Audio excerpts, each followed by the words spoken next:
இன்னைக்கு வந்து சிங்கி இறால் சொல்லுவாங்க. ஒரு 3 இறால் வந்து வாங்கிட்டு வந்திருக்கோம். 1 1 கிலோ, 2 வந்து 1 கிலோ. இன்னைக்கு இதை வச்சு தான் சமைக்க போகிறோம். எல்லாமே பாருங்க உயிரோட இருக்கு. ஓகே, ஃபஸ்ட்டு இது என்ன பண்ணுறதுனாக்க வேக வச்சு அதுக்கப்புறம் வேக வச்சதை எடுத்து மசாலாலாம் போட்டு கலந்து அதை வந்து முழுசாகவே இதை போட்டு சமைக்க போகிறோம்.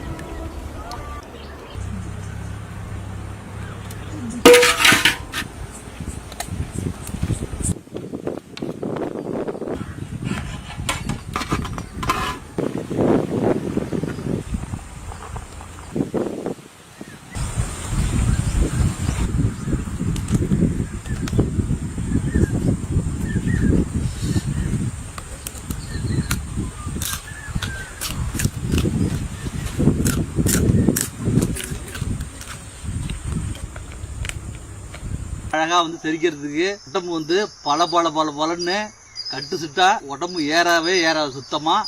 அதுக்காக நம்மளோட செரிமான பானம் தான் இது. சூப்பராக இருக்கும். அப்படி ஒரு கலக்கிவிட்டு அப்படியே இப்படி ஓப்பன் பண்ணுங்க. நான் வந்து 5 வருஷமா சாப்பிட்டு இருக்கேன். தொப்பங்கிறதே எனக்கு சுத்தமா கிடையாது. நீங்களே பார்த்துருக்கலாம். ஆப்பிள் சாறு, இஞ்சி சாறு, பூண்டு சாறு, லெமன் சாறு, தேன், இந்த 5 பொருள் தான் வந்து இதுல போட்டு செரிமான பானம் இது. வாங்கிக்கிங்க.